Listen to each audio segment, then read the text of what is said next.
Salam damai sejahtera dalam Kristus kepada Anda semua.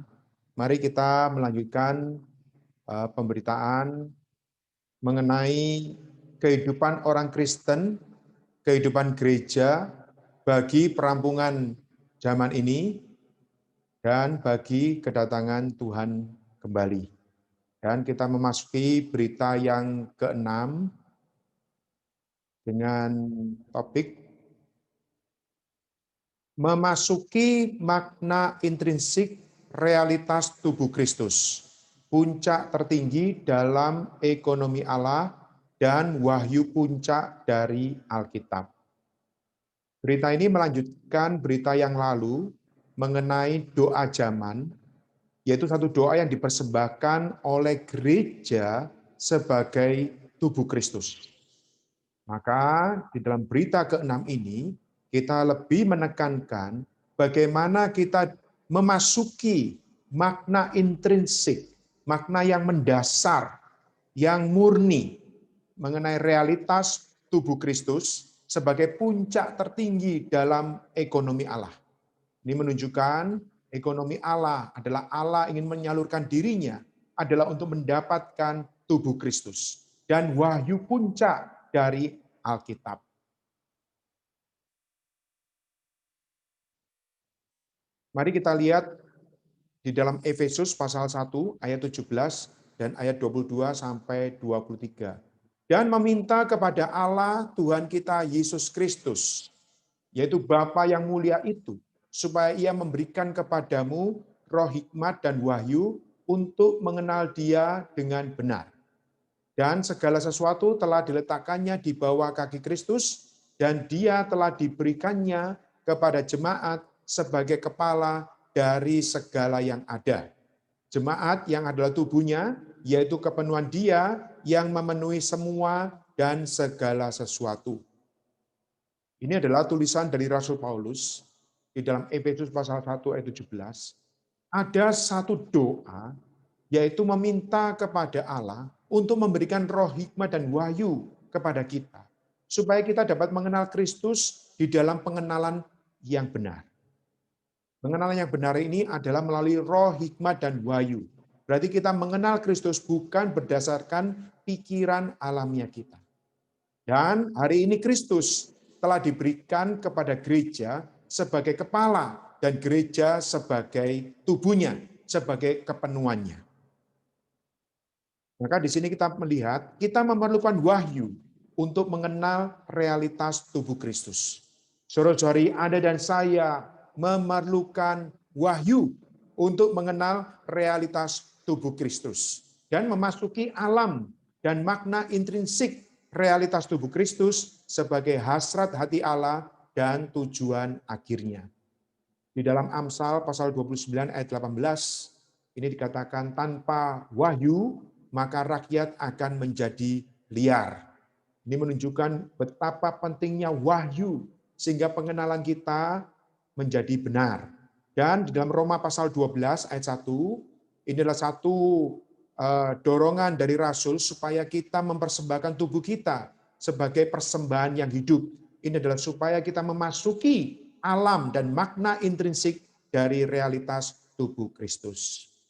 Hanya wahyu yang dari Allah yang akan mengantarkan kita masuk ke dalam realitas tubuh Kristus. Dan dengan demikianlah kehidupan tubuh menjadi pengalaman kita. Di dalam Kisah Rasul pasal 9, ini adalah kisah bagaimana Saulus yang memiliki surat kuasa mau menganiaya, menangkap orang-orang Kristen di Damsyik. Dan di tengah-tengah perjalanannya dia ditangkap oleh Tuhan. Di situ Saulus bisa mengenal bahwa Yesus Kristus telah bangkit. Bahwa Yesus Kristus telah menjadi sang kepala. Karena waktu itu Tuhan mengatakan, Saulus, Saulus, mengapa engkau menganiaya aku? Tuhan tidak mengatakan mengapa engkau menganiaya muridku, umatku. Tapi menganiaya aku. Inilah yang membukakan satu visi dan wahyu bagi Saulus. Bahwa hari ini kaum beriman adalah kaum beriman yang telah bersatu dengan Kristus yang telah bangkit dan naik menjadi sang kepala dan gereja adalah tubuhnya.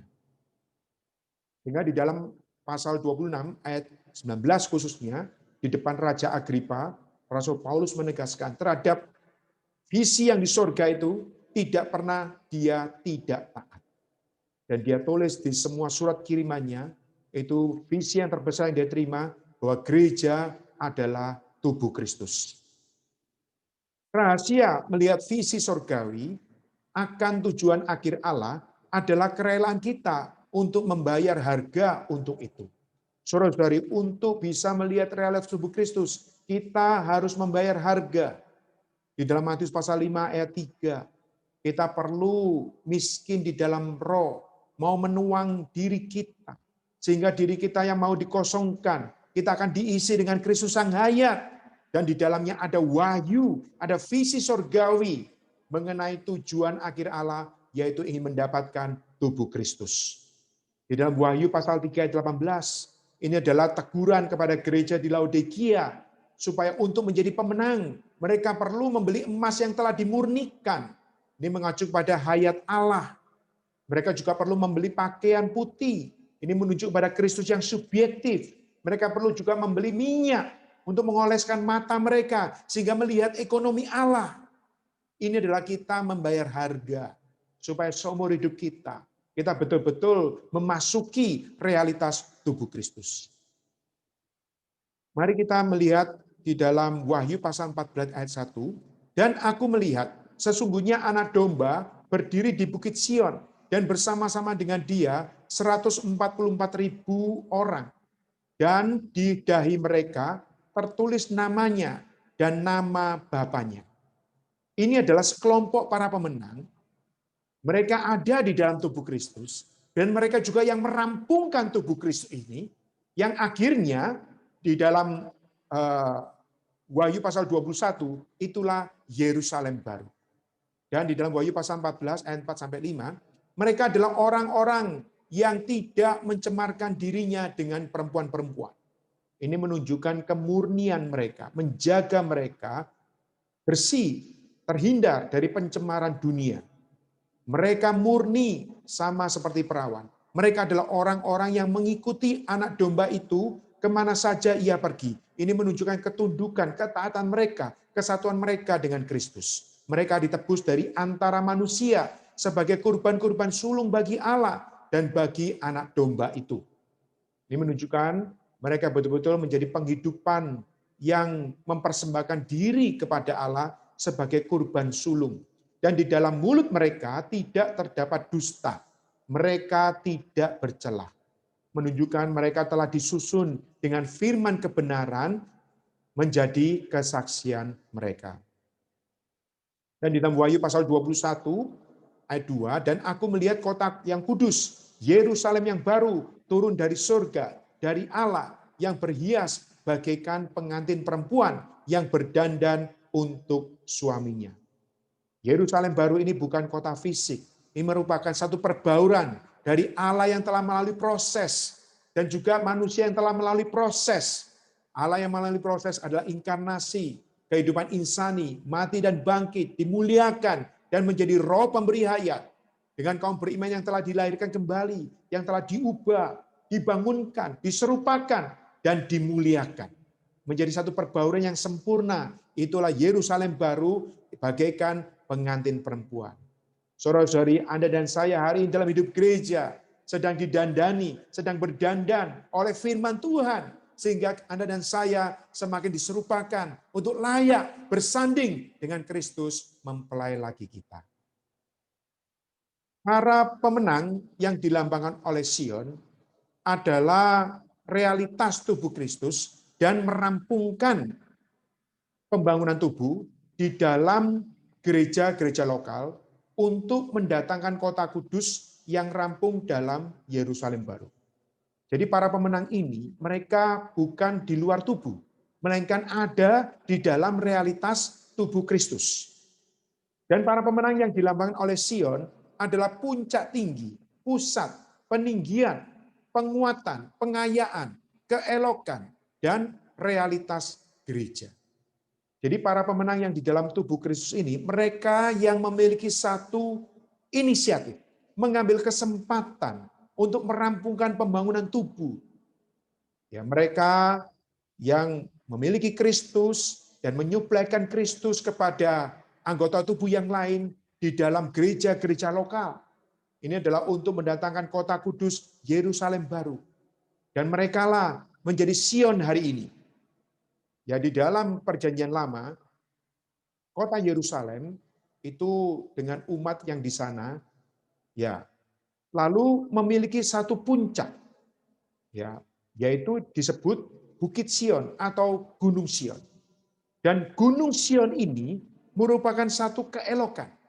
Dikatakan Mazmur pasal 48 ayat 3, gunungnya yang kudus, yang menjulang permai adalah kegirangan bagi seluruh bumi. Gunung Sion itu jauh di sebelah utara kota raja besar. Jadi Yerusalem adalah kota raja besar. Tapi keelokan, kepermaian itu ada di puncaknya, yaitu Gunung Sion. Nah, jadi Gunung Sion ini adalah puncak tinggi keelokan.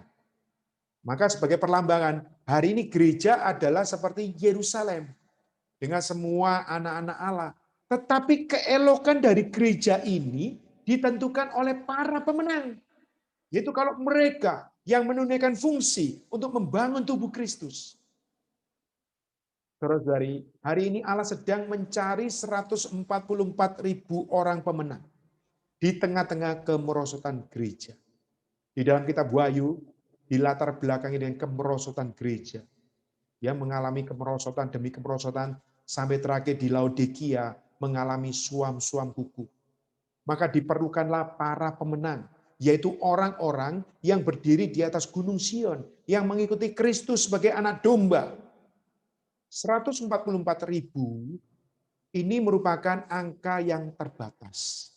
Tetapi kiranya tidak menciutkan hati kita. Banyak orang mengatakan, biarlah orang lain saja, saya apa mungkin termasuk di dalam 144.000 pemenang ini. Umat Allah di bumi begitu banyak. Apakah saya termasuk di dalam ini?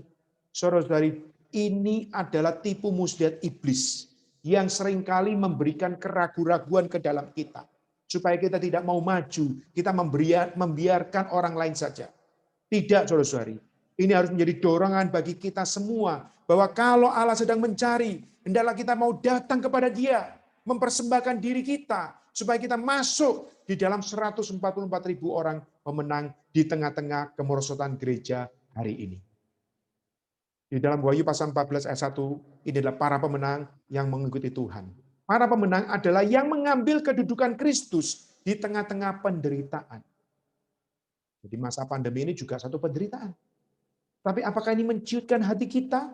Ataukah ini juga mendorong, semakin menguatkan hati kita. Supaya Tuhan, aku mau menjadi pemenangmu hari ini. Pemenang secara korporat di dalam hidup gereja. Untuk itu kita perlu kerelaan agar diri kita mau ditaklukkan. Sehingga Kristus menjadi pemenang di dalam pengalaman kita. Jadi kelihatannya kita yang berjuang menjadi pemenang, tapi di balik itu sebenarnya Kristuslah menjadi tenaga kita. Di dalam Filipi pasal 2 ayat 13, di ayat 12-nya adalah kita perlu mengerjakan keselamatan dengan takut dan gentar. Namun di ayat 13, Allah yang mengerjakan keselamatan itu. Ya, berdasarkan kemauan dan pekerjaan menurut kerelaannya. Dan di dalam 2 Korintus pasal 2 ayat 12 sampai 14, ini adalah Rasul Paulus di dalam pelayanannya seperti arah-arahan kemenangan, satu parade, satu pawai kemenangan. Di mana dia bersama dengan rekan-rekannya menyiarkan, memberikan bau harum Kristus. Sehingga dimanapun Rasul berada, di situ ada satu bau harum Kristus. Sehingga mereka bisa menjamah diri Tuhan sendiri. Di dalam hidup gereja, sangat diperlukan sekelompok pemenang untuk menjaga dan memelihara kehidupan gereja untuk mencapai Sion hari ini. Saudara-saudari, di dalam Efesus pasal 4 ayat 16, ini mengenai para pemenang ini adalah mereka yang menjadi sendi suplai yang kaya, yang menyuplaikan Kristus. Maukah Anda menjadi penyuplai-penyuplai hari ini untuk menjaga dan memelihara kehidupan gereja, supaya gereja ini dipertahankan melalui sekelompok orang pemenang, sehingga gereja sebagai kesaksian tubuh Kristus tetap cemerlang di tengah-tengah kegelapan zaman hari ini. Tuhan memerlukan para pemenang untuk melaksanakan ekonomi Allah dan untuk menghancurkan musuh Allah. Tanpa pemenang, tubuh Kristus tidak dapat terbangun dan Tuhan tidak bisa datang kembali. Oh, Tuhan merindukan para pemenangnya di dalam hidup gerejanya hari ini. Saudara-saudari, apakah Anda dan saya terpanggil untuk menjadi para pemenangnya? Karena tanpa pemenang, tubuh Kristus tidak dapat terbangun. Dan inilah yang menjadi target si musuh. Mau menghalangi, mau menghancurkan tubuh. Tetapi tidak akan bisa. Karena ada Tuhan di dalam kita. Ada Tuhan di dalam sekelompok para pemenang ini. Dan mereka yang berinisiatif untuk membangun tubuh Kristus. Dan akhirnya bisa menyambut kedatangan Tuhan kembali. Di dalam 2 Korintus pasal 11 ayat 28 sampai 29, dan dengan tidak menyebut hal lain lagi urusanku sehari-hari, yaitu untuk memelihara semua jemaat-jemaat. Jika ada orang merasa lemah, tidakkah aku turut merasa lemah? Jika ada orang tersandung, tidakkah hatiku hancur oleh duka cita? Ini adalah satu ayat mengenai bagaimana Rasul Paulus memiliki satu kesadaran di dalam tubuh Kristus. Dia bisa merasakan kalau ada anggota tubuh yang lemah, dia merasa lemah. Kalau ada anggota tubuh yang tersandung, dia juga memiliki hati yang hancur oleh duka cita. Artinya dia tidak ingin anggota tubuh manapun yang sekecil apapun yang lemah tetapi diremehkan, tidak dihormati, ataupun yang tersandung sehingga seluruh tubuh juga akan menderita. Untuk hidup bersama dengan anggota-anggota lain di dalam realitas tubuh Kristus, kita semua perlu memiliki kesadaran akan tubuh Kristus. Ya, kalau dikatakan di 1 Korintus pasal 12 ayat 26, jika satu anggota tubuh menderita, semua tubuh ini juga akan menderita. Jika salah satu anggota tubuh dihormati, maka tubuh ini juga akan mendapatkan kehormatan dan kemuliaan. Betapa satu anggota tubuh tidak boleh diremehkan. Ini mempengaruhi penghidupan satu tubuh itu sendiri. Di dalam tubuh tidak boleh ada kemerdekaan atau individualisme. Ini adalah prinsip dari pohon pengetahuan tentang yang baik dan yang jahat. Ya, apa adanya kita dan apa yang kita miliki haruslah di dalam tubuh. Dan seorang saudara mengatakan, kalau kita kuat, kuatlah di dalam tubuh. Kalau kita lemah, kita harus lemah di dalam tubuh. Jangan kita kuat atau lemah di luar tubuh. Itu adalah individualisme dan itu akan membuat kita cepat kering. Saudara-saudari, apapun yang kita miliki haruslah di dalam tubuh, melalui tubuh, dan bagi tubuh. Memustikakan tubuh dengan menghormati anggota-anggota lain. Tidak bisa hidup tanpa anggota-anggota lain. Saudara-saudari, di dalam Filipi pasal 2 ayat 29, ini adalah Paulus yang mengirim Epafroditus kembali ke Filipi. Dan Epafroditus dalam keadaan sakit. Tetapi tulisan Paulus mengatakan, jangan engkau meremehkan yang sakit ini. Ternyata saudara ini juga yang menyegarkan hati rasul selama dia di dalam penjara. Karena itu perlu menghormati anggota tubuh yang lemah sekalipun. Supaya apa? Semuanya adalah untuk kelangsungan tubuh itu sendiri. Saudara-saudari, kita tidak boleh individu, ya, kita harus hidup di dalam satu tubuh. Setiap anggota tubuh perlu menunaikan fungsi bagi tubuh. Karena itu tidak boleh saling iri. Mengapa saudara itu lebih berfungsi daripada saya? Sehingga dia lebih disanjung-sanjung, saya tidak. Oh, di dalam penghidupan tubuh tidak ada demikian, saudara-saudari. Kita tidak boleh saling iri atau meremehkan anggota lain. Seperti yang disebutkan Paulus dalam Kolose 4 ayat 7-17, menunjukkan padanya satu perasaan, kesadaran akan tubuh sebagai satu manusia baru. Kalau Anda perhatikan, setiap surat kiriman Rasul Paulus selalu ada salam, yaitu kepada orang-orang yang dia layani. Dan dia mendapatkan salam dari orang-orang yang dia layani. Dan semua salam ini menunjukkan satu kesadaran akan tubuh sebagai manusia baru. Setiap anggota tubuh perlu mengenal ukuran dan kapasitasnya sendiri, sehingga mau dibaurkan dengan anggota yang lain.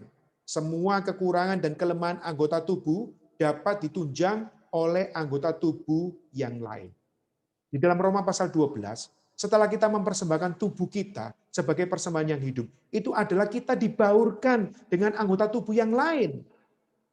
Supaya kita bisa saling menunjang kekurangan kelemahan kita. Ada yang menutupi, menunjang. Sehingga tubuh ini tetap menjadi tubuh yang mulia.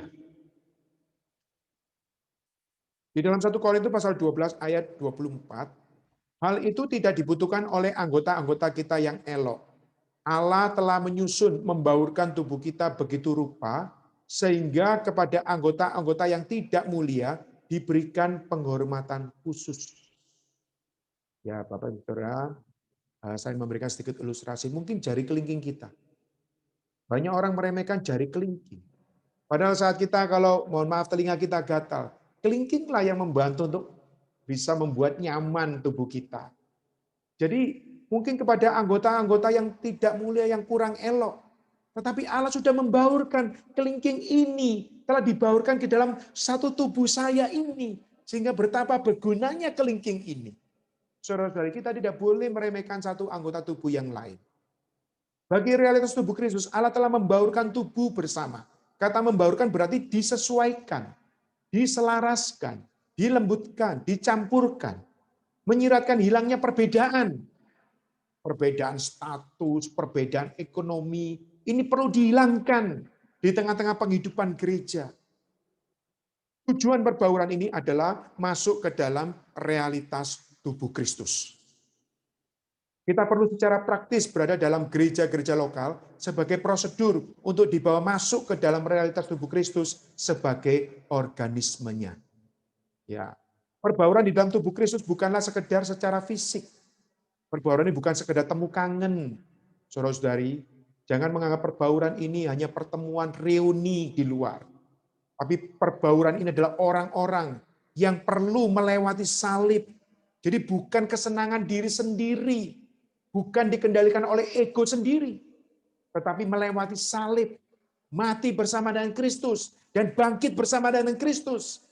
Dan oleh Roh itu, untuk menyalurkan Kristus kepada orang lain. Jadi perbauran adalah saling menyalurkan Kristus bagi pembangunan tubuh Kristus. Ini di dalam Imamat pasal 2 ayat 4 adalah bagaimana pembuatan roti sajian dari tepung campur dengan minyak. Saudara-saudari, kita perlu dibaurkan adalah supaya kita menjadi roti sajian dengan Kristus sebagai kenikmatan kita dan kita salurkan kepada orang lain. Perbauran berarti kita harus mau berhenti dari cara sendiri, tindakan sendiri, pikiran sendiri. Tidak melakukan apapun tanpa bersekutu dengan orang kudus lain dan saling berkoordinasi. Saudara-saudari, tangan kaki saya perlu saling berkoordinasi untuk keseluruhan tubuh saya. Demikian juga di dalam penghidupan tubuh Kristus, yaitu setiap anggota tubuh, Anda dan saya, perlu saling bersekutu dan saling berkoordinasi. Perbauran di dalam tubuh Kristus bukanlah perkumpulan sosial, tetapi perbauran dari Kristus sendiri yang dinikmati, dialami, dan dimiliki oleh anggota-anggota individu, gereja-gereja, para sekerja, para penatua dalam kesehatian dan keesaan. Perbauran yang mendatangkan kebangunan rohani bagi pembangunan tubuh Kristus. Saudara-saudari, hari ini jalan yang paling praktis kita dibangunkan di dalam tubuh Kristus adalah melalui perbauran. Melalui masa pandemi ini, kita bisa saling berbaur.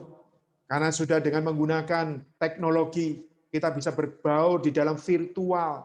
Ya, walaupun kita keterbatasan dalam pertemuan fisik, tapi di dalam roh kita bisa berjumpa, bisa berbaur satu sama lain.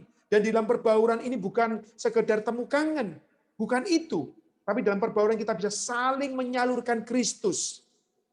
Saudara-saudari, biarlah di masa sekarang ini kesempatan bagi Anda dan saya untuk terus berbaur. Berbaur itulah jalannya di dalam pembangunan tubuh Kristus, dan di dalam pembangunan inilah pencapaian Sion dan yang akan merampungkan Yerusalem baru, kota kudus yang turun dari sorga, yang adalah Anda dan saya yang dipersiapkan menjadi mempelai perempuan Kristus. Semoga di masa sekarang ini baik-baiklah kita jadi orang yang mengasihi Tuhan dan juga orang yang dibangun bersama-sama menjadi tubuh Kristus. Tuhan merahmati kita. Amin.